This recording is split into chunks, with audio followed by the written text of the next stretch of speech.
Welcome to the Melanin Jelly Project Conversations, a podcast that celebrates diversity and representation in children's storytelling, entertainment, and edutainment.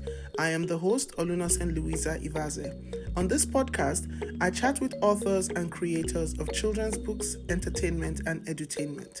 This is also a collaboration with the Ottawa Black Book Club. My name is Louisa Olunosen Ivaze. I'm a writer and the founder of the Ottawa Black Book Club. Children's authors have issues with getting their books published. So as a result, they just decide to go ahead and self-publish. Aspiring authors know what exactly editors, literary agents, publishing houses are looking for. Right. Yeah, so that is it. So once again, thank you very much.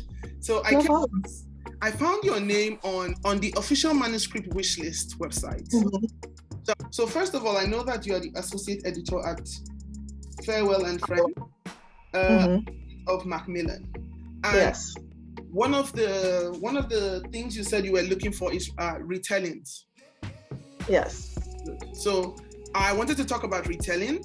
What about retelling are you looking for? Because I know after 100 years, stories can be retold by people. I have some stories that have retold. Mm-hmm. So I want to know what is it you are looking for when you talk about retellings? Yeah, I would say with retellings, I would really like something that is, and maybe retelling isn't the right word, maybe inspired by, because I think with certain stories especially, like there have been a lot of retellings and a lot that stick to kind of the original story. So I would like something that kind of feels different, where, if someone is familiar with the original story, they can understand, like they can, have those moments of like, oh, I know what this is referencing. I know what this is, what this means. Okay. But I would also love something that like people who aren't familiar with the original story can still kind of come to it and still kind of understand the story without having to have that like background knowledge. So like for me, I like retellings where like if you know the original story and what it inspired, then it's a nice little Easter egg and a nice little like oh, I know what this is. But like for the most part, you don't have to come into it knowing a lot about the original story. And so I would just like something that again is inspired by an original story and like but still feels like it's doing something different, or like maybe we're looking at it from a different angle. Like even we have at Feiwel, we have a series called the Remix Classics, and it basically takes books that have been considered classics in the American literature, and they and different authors from different backgrounds like kind of retell the story but from a different perspective, where it's like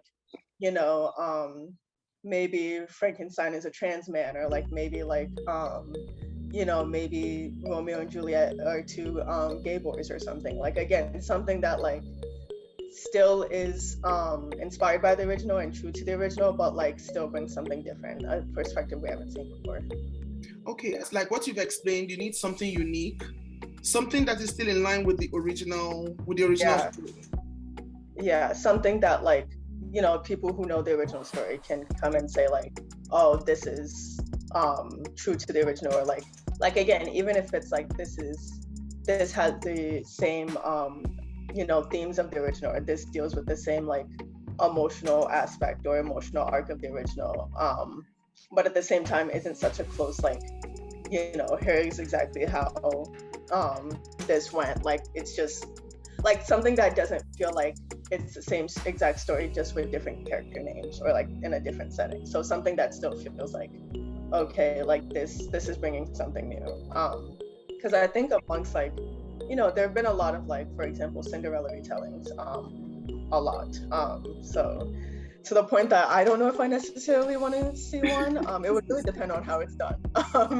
But at the same time, like a lot of them have taken like a lot of different avenues with it, where some of them have Cinderella as a boy, where some of them have like Cinderella maybe she has magic powers. There was an Ella Enchanted Cinderella, like and even with like Alice in Wonderland, again, like a lot of people have taken in a lot of different directions, where like some people take in a much darker direction than the original story was. Like so yeah, again, there's a lot of different ways that it could be done, but just something that feels true to the original, but not a copy of the original.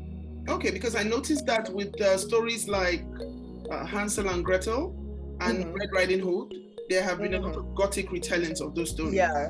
And I keep wondering, what Gothic retellings? These are supposed to be stories for children. Yeah, but I mean, again, I think that's a way to kind of like bring a new audience to it, or like it's a way to make for a writer to make it their own story, where like, you know, maybe they enjoy the or they're fascinated by the like a Little Red Riding Hood story, but maybe they tend to be more of a horror writer or more gothic writer.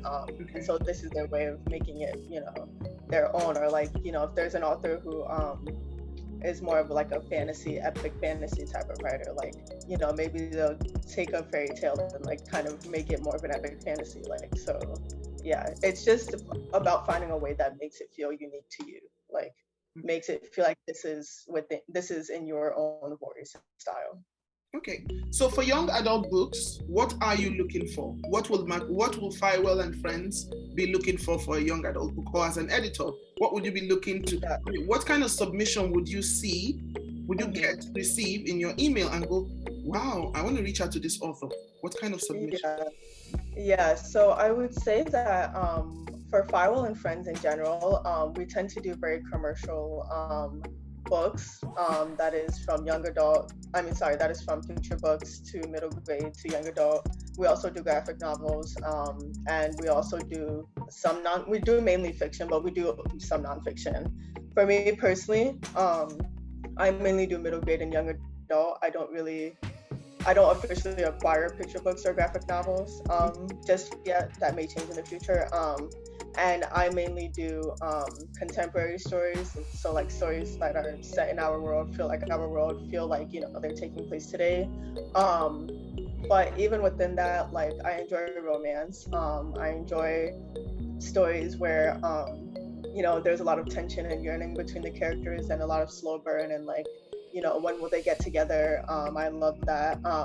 I love fantasy, again, whether it's contemporary fantasy where it's like our world, but there's magic, like with Amari and the Night Brothers by B.B. Austin, or whether it's, you know, epic fantasy like Children of Blood and Bone, like Tomi Adeyemi. I enjoy both. Although I will say that across all genres, I do prefer more lighthearted stories. I don't really like dark stories or like stories that are too emotionally heavy, which, you know, is subjective for everybody. But for me, it's like, even if it deals with serious themes or like very heavy themes, like I would like stories that like have like the overall tone is still pretty lighthearted. You know, there's still some humor. It still feels like the narrator is like speaking to a friend or something, because it's like this very casual, conversational stuff like that. Yeah, so I would say that's kind of what I'm looking for. With young adults specifically, again, I love a fantasy, and particularly if it could be like high fantasy or like secondary world where it's like this world doesn't resemble our world at all, but also except if it's our world but there's magic. Yeah, I like close sibling relationships. I like slow burn romance. And I mean, I will say that generally we get submissions from literary agents more so than from authors directly. So that is something to keep in mind as well. Yeah, I think that kind of covers most of it. Okay, so another question is, most of the time when you look at the submission sections of many publishers, they say they only accept agented work. Yeah. If as an author you decide, you know what, even though they accept agented work, let me try my luck. Do such authors ever get lucky that someone might just, or do those emails just get deleted or ignored? It really depends on the editor. It depends on what state they're in, like, because I think, especially for me, if I get an email from an author who doesn't seem to have a lot of grasp on the publishing industry or the process, then I will recommend that they wait until they have an agent. Just because, like, you know, I never want anyone to feel like they've been taken advantage of or like feel like they didn't know what they were getting into. And I think an agent is a good buffer to, so having someone who will be there to explain like every step of the way, this is what this means, this is what you're getting into, this is what you are agreeing to do or not do. And I totally understand that getting an agent is not easy at all. So I would say it really depends on the editor, because some people are very strict about like, will delete the email, they will not look at it. Some people may be willing, if they're in the mood to, they may be willing to take a look at it. But yeah, it really just kind of depends. But I mean, I would say as a general rule, like, to just follow people's guidelines, because you would rather, as much as you want to take a shot where you can, like, you also don't want to start off on a bad note with someone just because you've disregarded like their very clearly stated like guidelines or rules.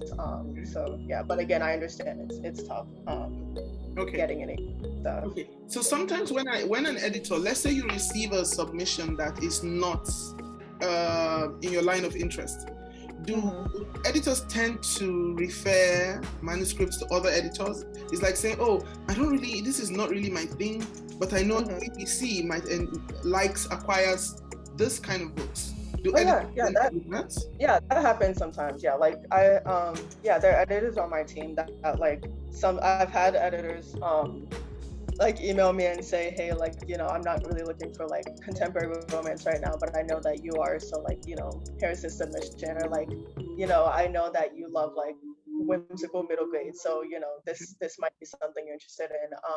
And we also have, because whenever we want to pursue any type of manuscript, before we discuss it at our acquisitions meeting, my team also has a staff meeting every Monday where we discuss manuscripts that people want to pursue. And so that's another place that, like, because we usually email it out the week before. And so that's another place that like someone might send an email saying, hey, this isn't for me, but like if anyone else is interested in it, then I can put you in touch with the agent. So yeah, that definitely happens like quite a bit. And I've acquired something that like went to another editor and it wasn't for her and I loved it. So yeah. Okay, so and how long does it take from acquisition? Let's say you receive a submission you're interested in. How long does it take you to reach out to the author? What is the process to publication? Yeah. I would say response time varies between, from editor to editor, but even within the same editor, it can vary because for me, generally, I try to read submissions in the order that I receive them, because that feels the most fair to me. But then sometimes there may be cases where, like, an agent might come back to me, like, I've had an agent come back to me days later saying, hey, people have already expressed interest in this. We're having an auction like 2 weeks from now, which means that I have to read it. Like, it has to go straight to the top of my pile because I have to decide if I want to be a part of this auction or if I want to pass or not on it. Or like, if it's something that someone else on my team will want to be part of. And so there are some times where like I may get back to an agent within like a few days or within like 2 weeks, just because again, like there's like external pressure where it's like, again, other people have read this and have decided to pursue this in some way, but at the same time it may also take months. It may take, like, I'll be honest, right now I'm still reading submissions from 2021, which I'm very ashamed about, but like, and I think I'm on like July right now, July 2021 submissions, but I'm also still receiving 2020. I'm also receiving submissions for this year as well. So like, I'm constantly going back and forth between like the submissions I received last year and this year. And so like, and I would say like, it's not fun to have to wait a long time at all. But I would say that doesn't mean that there won't be enthusiasm for your project, or that doesn't mean that there won't be that doesn't mean that the editor will not feel as like, if they love it, they're gonna love it whether they read it a week after they receive it or a year after they receive it. Because I've had like more than one submission that like I read a year later, or that was like, it's been on submission for a year, and by the time I read it, I still loved it. I was still enthusiastic about it. I still wanted to make an offer on it. It didn't necessarily like it wasn't like, oh, nobody else wants this, so I don't want this. So as annoying as long wait times can be, like I would say it doesn't necessarily mean that it's like an automatic rejection, unless someone's guidelines specifically say that, no response after X amount of time is a rejection. If they don't say that, then, there is still a chance, and you will still get, like, at least for me personally, like, I'm not going to necessarily like offer less money if just because it took a long time, or just because it's been on submission for a long time. So that's kind of response times and stuff. As far as acquisition to publication, that is a long process. Usually it takes about 2 to 3 years, unless we are unless something is a crash, and it's considered a crash if it's like we need to publish this next year, which is like a year is kind of the quickest we can publish something. And so so for the most part, we try to schedule it 2 to 3 years out. And so once I've read it and I've decided, okay, I really like this, then I will send it out to my team to discuss at our staff meeting. Because again, I want to make sure that, like, there's no like issue that I'm not seeing, or that, like, because we might get to the meeting and people might say, oh, this doesn't feel like it's doing anything new in the like picture book space, or like there's a lot of middle grade stories about friendship and doesn't feel like it's doing anything new. Or people might say, oh, this feels very fresh, or like the writing is really great and stuff like that. So like it's not always a negative thing. So once we've kind of had the discussion and I've gotten the official go ahead to, like, feel free to send this for acquisitions and try to make an offer on it, then I will reach out to the agent at that point, because I never want to reach out to them before I get that approval, because I don't want to get their hopes up and then tell them, like, oh, it didn't make it past staff meeting. So I'll usually reach out to them after the staff meeting and say, I'm so excited about this. Like, I think, the plot is great, the characters are great. I'd love to talk to the author. And so I try to set up a call to discuss with the author before I bring it to acquisitions, just because, like, I want to have a sense of, like, how the author and I might work together, have a sense of, like, will we be on the same page about revisions needed? And, like, sometimes the author might say, like, if they tell me they're working on other books, that's good to know before I get to acquisitions, in case there's a question of, like, do we want to offer for 2 books instead of 1 book? Or, like, then I can say, oh, yes, I know the author has other ideas, or I know they're already working on other stuff. So I'll have a call with the author, and, just tell them how much I really love the story and I can't wait. And it's, totally worthy and all that stuff, and has a lot of potential. And this is where I see it sitting on shelves. And this is what I think needs to be worked on. And then we have our weekly acquisitions meeting. And then there I kind of present it to the room real quick. I mean, I've already explained it. By that point, I've already sent out an email saying, here's the manuscript, here's what it's about, here's why I think it's great. But basically at the meeting, I'm just reiterating what I said in my email. And then that's when the sales team will weigh in, marketing will sometimes weigh in, publicity will sometimes weigh in, but mainly our sales team. And they'll kind of give an idea of, like, there was a lot of positive responses to this. We think we can sell, like, because as part of what we have to do as editors is kind of estimate, like, how many copies we think this would sell, because that affects, like, how much money we're able to offer for it. Okay. So come in and say, we think we can sell even way more copies than this. We think we can sell at least, 50,000 copies of this.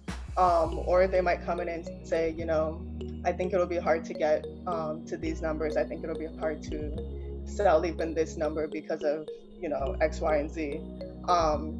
And when they say that, it doesn't necessarily mean it's a no. It doesn't mean that I can't offer on it. It just means that I may have to bring down the advance that I wanted to offer. Okay. And again, sometimes marketing publicity will weigh in about author platform, but, like, if the author doesn't have a platform already, it's not necessarily a deal breaker. And then our president will give an official, like, here's how much you can offer, or like things like that. Then I go back to the agent. That's when negotiations start, and we hopefully agree on a deal at some point. And hopefully, I can say this is officially acquired. And then a few months later, I will send the author like first initial like editorial notes, editorial letter. And it takes a few months because I'm usually working on other books. So it's kind of just like, because again, this is scheduled out for 2 to 3 years in advance. So it's like we have a little bit of time. And so I'll send the edit letter. We'll go through rounds of revisions. Sometimes it may be 2 rounds, sometimes it may be 5 rounds. Like, it really depends. Until we both get to a point where we feel like, okay, the story is as like final as it needs to be. Like, we can't think of any more major problems with it or anything. Like, there are no plot holes, this and that. And then after that, it goes to copy editing. And then a copy editor will look through it and check for grammar, punctuation. They do a light fact checking. So if the story mentions like real people or places, they'll like confirm that like, this is correct information, this is how it's spelled, things like that. They'll also point out like repetition. So if an author uses like, they won't point out repetition of like really common words like the or something, but like if an author says someone smiles like 5 times in one paragraph, then they'll like point that out as, is this intentional, or like, do you want to switch it up a bit? So they kind of point out all that stuff, and copy editors are heroes. And because it's stuff that like, after going through the manuscript a couple of times, you think you've caught everything, but then there's like a whole bunch of that you just missed. So it's nice to have a fresh pair of eyes on it. And they'll also check the timeline. They'll make sure that like, if it's, at the beginning of the chapter you said it's Tuesday, but now you're saying it's Thursday, and like it doesn't seem like time has passed, like they'll point that stuff out. Yeah, so they're really good at like keeping the timeline in order and making sure that like things just make sense, and like making sure like consistency remains and stuff. And so once they do that, they'll send it to me as the editor. I'll look through it real quick and like answer any of the copy editor's queries that I can, and then I'll send it to the author and have them like, if they have to revise things based on the copy editor's comments, or like answer some questions, or they might say like, stet, which means leave this as is, like because this was intentional, or like, I meant to spell it this way, or I meant for it to sound like this. Then we do that. And then it goes back to production, and then to the designer, and that's when they do sample pages. And then after the sample pages, and once we all decide, okay, we're happy with how, because the sample pages will be like, once the book is printed, this is what it's going to look like physically. Like, this is the font we're going to use. This is what the chapter headers are going to be. This is what, even the space breaks, like this is the design we're going to use for the space breaks, things like that. So once everyone's happy with that, then it'll go to our compositor, who will then produce like the full manuscript, because sample pages are only like, it's not the full manuscript. So they'll reproduce the full manuscript, and like, again, this is the interior design that we're going to use. Design is also working on the jacket at the same time, and the cover, and like, if we have to hire an artist, we're going to do that, and work with the author kind of to just make sure that we get a cover that like the author's happy with, editor's happy with, design is happy with, and sales is happy with, because again, they weigh in on a lot of things. Then so there's a few rounds of what we call past pages, which is again looking at a PDF of what the printed pages will look like, and then just going through it, and like we'll have proofreaders look at it and make sure that we didn't miss any punctuation or grammar things, or like make sure that like it might be, there's too much space between words on this line, or there's not enough space, or like there's only one word on this line, like is that intentional? So we'll do a few rounds of that, and we'll be doing the same with the cover of the book and the jacket of the book. And then finally we get to a point where everyone says, okay, we have done all we could, we have checked all we could, like this should be good to go. And so it gets sent to a printer, and that's when they print and bind the physical copies of the book. And then about a few months before the book is scheduled to publish, that's when we'll know who in marketing publicity is assigned to the book. And I mean, sometimes there are more marketers and publicists. Sometimes there's only one assigned to the book. It just depends on the book. And then, so they'll come in and kind of say, you know, here are my thoughts for like the campaign, or here's where I think we should do, or like, you know, we want to do like a book talk, like tour with different book talkers, or like we want to bring the author like, you know, out to different bookstores to do different launch events and stuff, or, you know, we want to do one launch event. Like, it really depends. And then after all of that, at some point the book publishes, and then it's out in the world, and that's kind of it. Yeah. Wow, it's quite a process. And yes, very much. I was going to ask two questions from there. What is an auction and what is an offer? Because my understanding of an offer is you paying an advance to the author. Yeah. Okay. Yeah. Okay. Yeah. So so an offer is basically like, we do what we call deal memos, which is for us, it's a Word document that says like, here's the advance, here's what the payments will be, whether it's, you know, just 2 payments, whether the advance will be split up into 5 payments sometimes, and here's when you would get the payments. So it might be that there's always going to be a payment on signing the contract, but then it might be that the author will get another payment when the manuscript goes to copy editing, because that's when it's considered a final manuscript. Then sometimes if the advance is like a little bigger, then it'll be that they'll get the final payment once the book publishes. If it's a really big advance, then they'll get the final payment once the paperback edition of the book publishes, which is usually a year after the hardcover. So again, it might be 2 to 5 payments for the advance, and then it'll also be, here are the royalty rates. So for every copy we sell, here's the percentage that the author will get, and here's the percentage based on whether it's a hardcover edition, paperback edition, mass market edition, audiobook edition, things like that.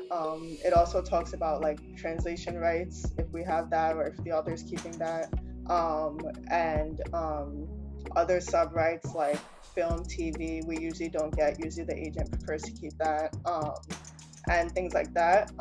And then it'll talk about like, here's where we're thinking of scheduling the book in terms of publication season.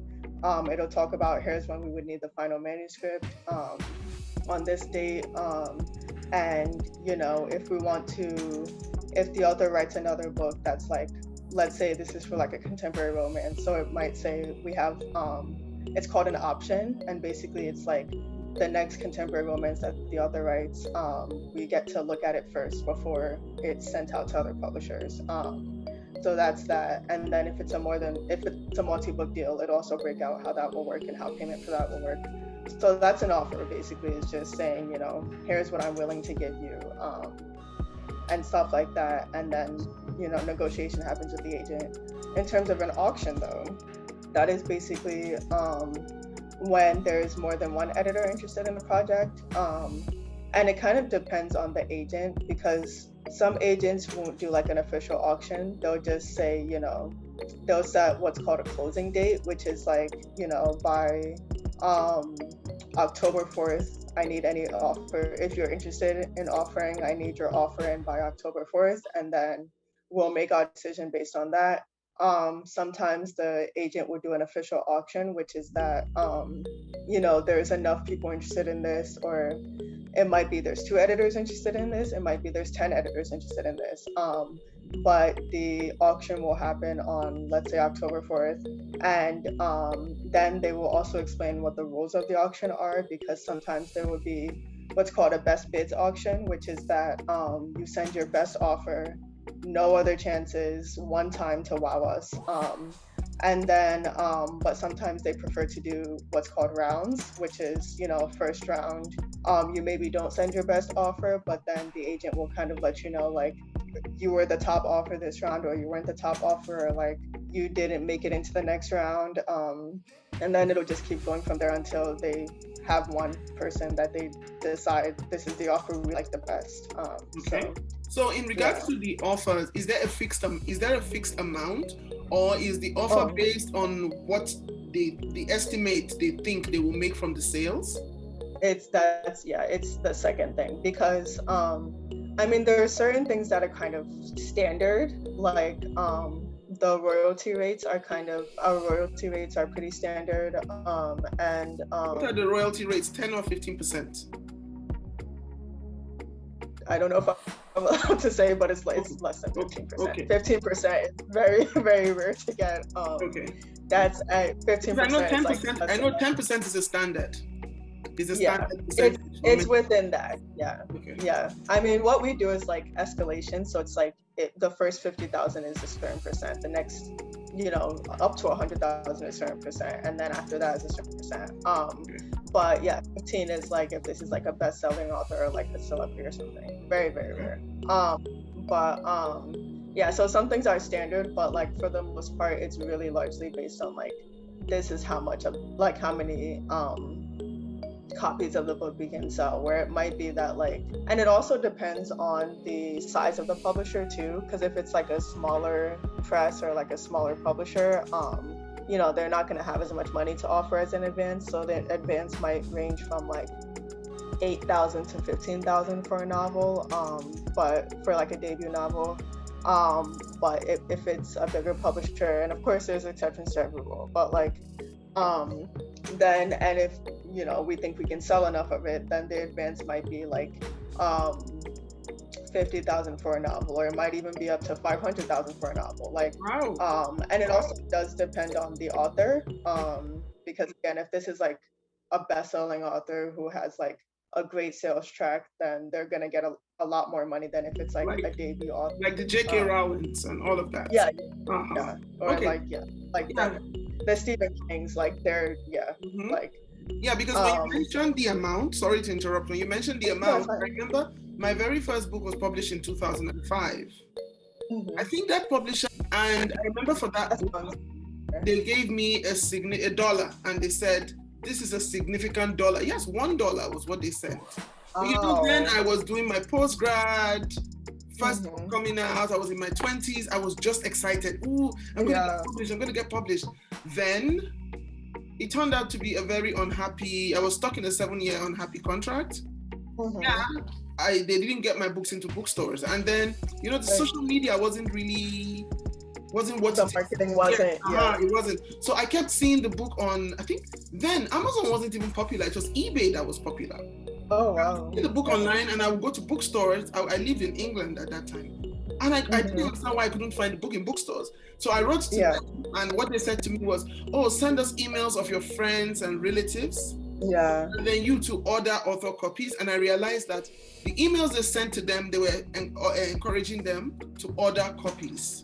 Yeah. And I was okay. Then when I eventually got published in Nigeria, I didn't get an advance or anything. But again, I understand that it's because of the situation of the economy and all of that. When I got a second offer from another publisher, they offered me an advance. And I was very surprised. I went, okay. Yeah. So I really get an advance.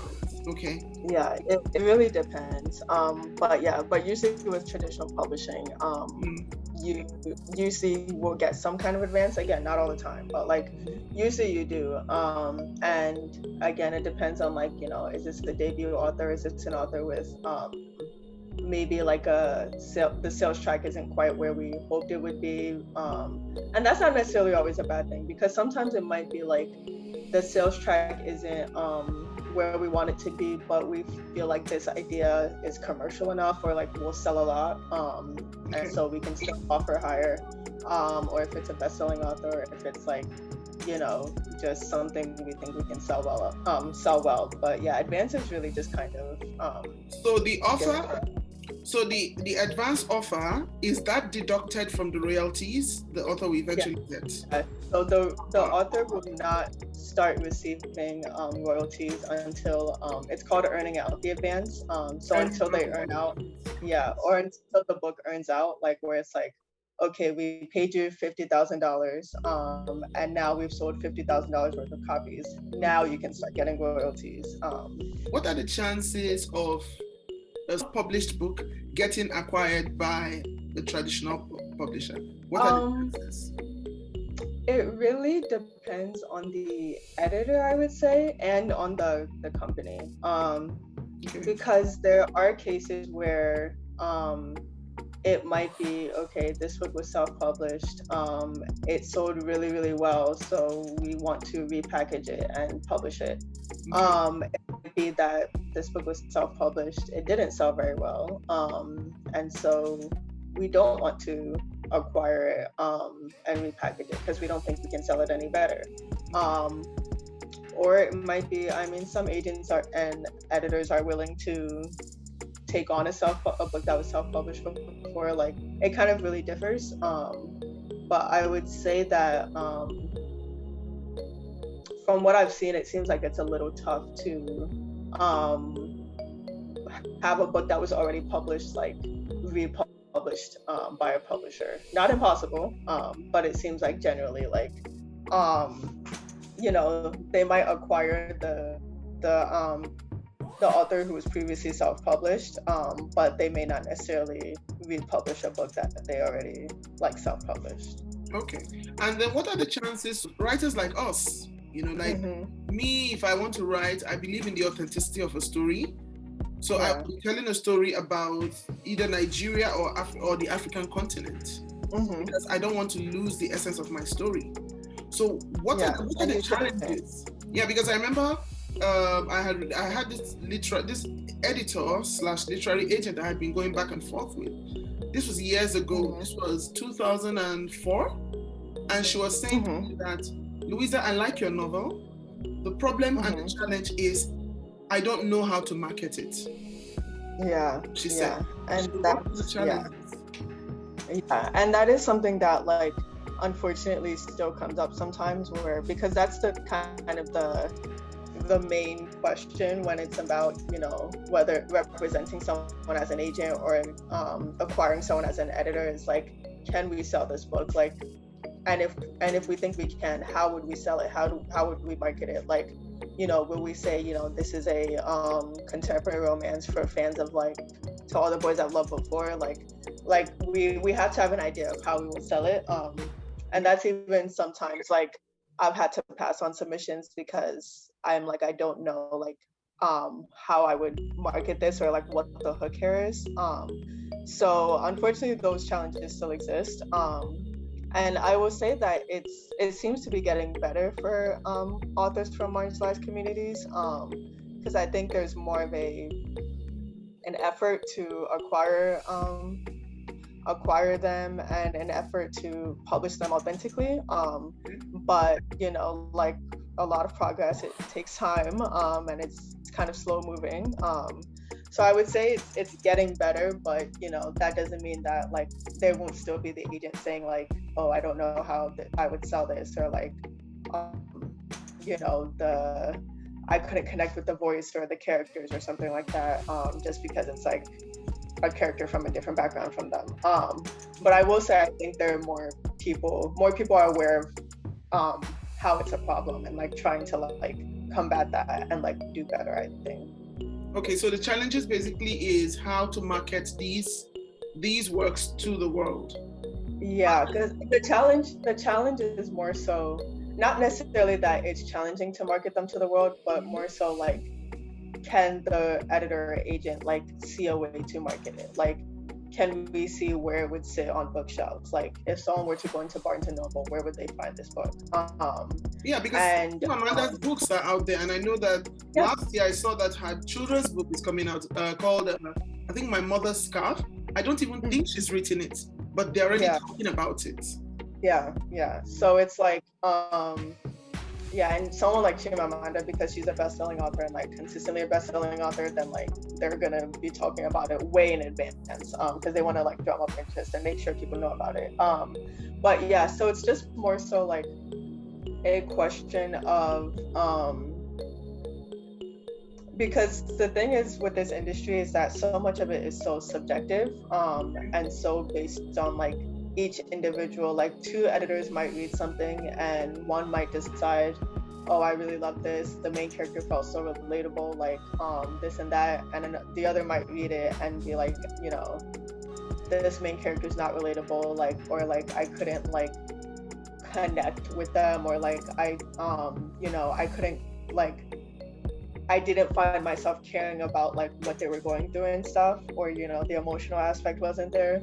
So yeah, so much of this business is just so subjective that like it really is frustrating sometimes, because the reasons for passing on a book might be not being able to relate to it. It might be like sometimes it might be that there's an aspect of the book that like the company feels like doesn't sell well. Like sometimes it might be that maybe right now theater books aren't selling super well, or books that like have teenagers in theater like don't seem to be doing well, or like it might be that books with teenagers in summer camps don't seem to be doing well. I don't know where they get this data from, but like it might be that. So it might be like this is a great book, but like we don't know like how we can sell it because books like this or about this or that have this aspect don't seem to be selling well. Or it might be that someone feels like the book is too quiet, which is like, I don't know, to me that most of the books we publish are quiet. They're not going to be huge bestsellers. But for some people it might be that like, we don't feel like there's enough, we feel like it's a good story, but like we don't feel like there's enough like emotionality or enough like of a hook, or like what would be the thing that makes someone pick up like fake dating book over like the millions of other fake dating books there are in the world.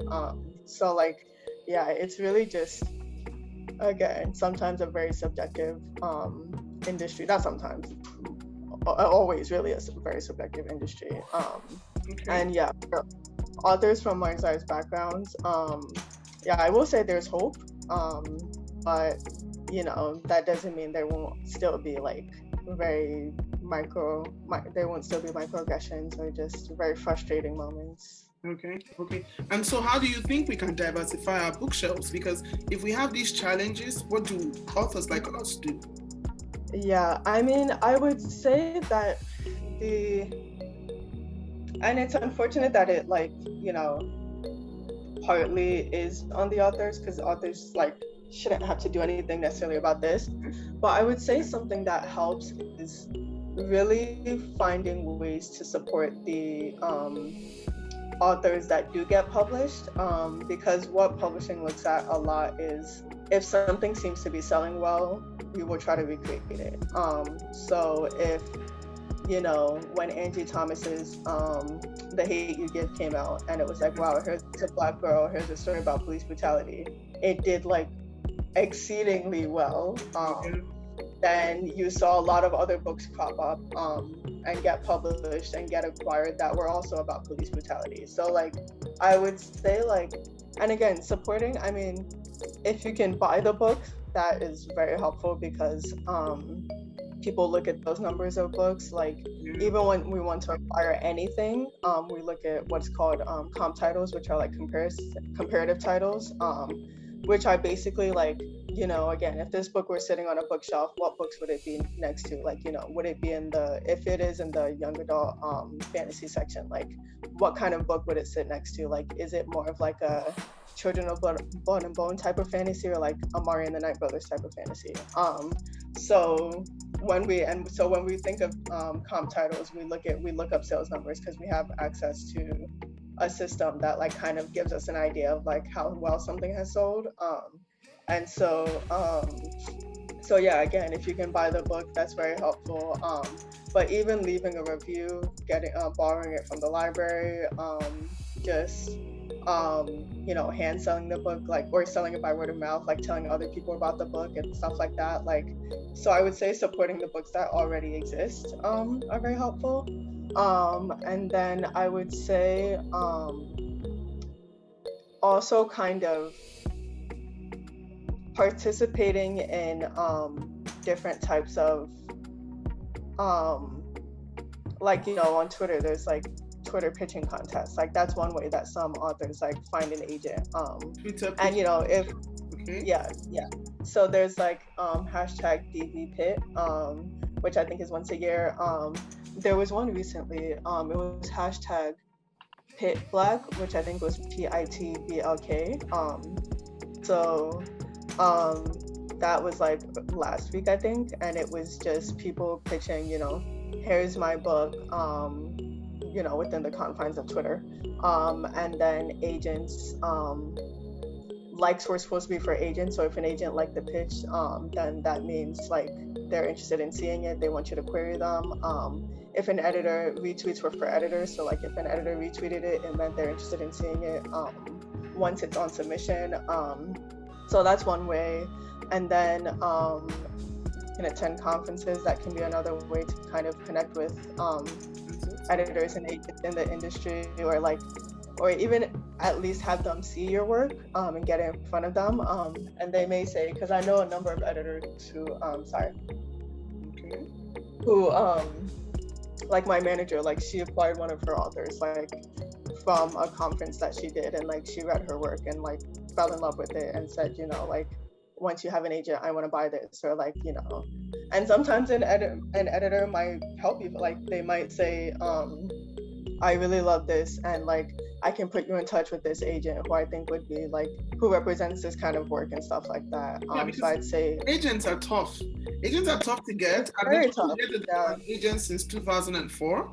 The closest I got to an agent was, she said she liked my work. It read like Chinua Achebe, but she was not in love with the work. Yeah, and that's the and it's very like tough to hear, and unfortunately, like that's kind of like, as agents and editors, we really do need to be in love with what we're working on for the most part, because again, especially as an editor, we have to read this stuff over and over and over again, and so like there may be some that like I read a submission and as a reader I enjoy it, I think this is great, the story is really good, but like I have to ask myself as an editor, would I want to or be willing to read this over and over again? And like that's kind of why I don't really acquire a lot of super heavy or super dark stories anymore, or like stories that like explicitly deal with like racism, for example, where it's like racism was a villain all along. Like I don't really acquire those stories as much, because like again, I have to think about like I'm gonna have to read this over and over again, and like do I want to be reading a case of police brutality over and over again within a span of like months?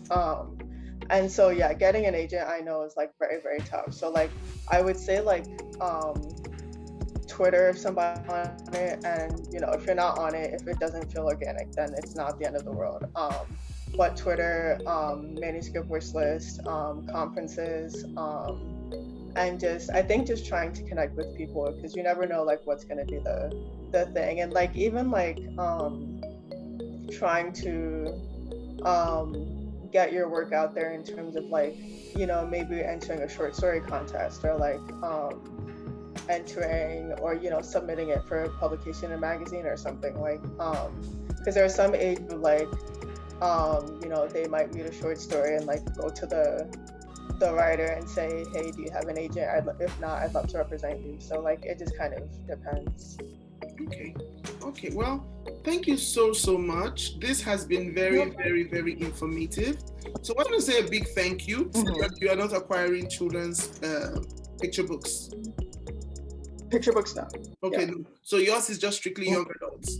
And to submit middle grade and younger. Okay, middle grade and young adults. And to submit to you guys, it's better to go through a literary agent as instructed. Yeah. Yes. Okay. All right. Thank you so much. I really, really appreciate it. No problem. All right. Yeah, no problem. Okay. Yeah. Bye-bye. Bye.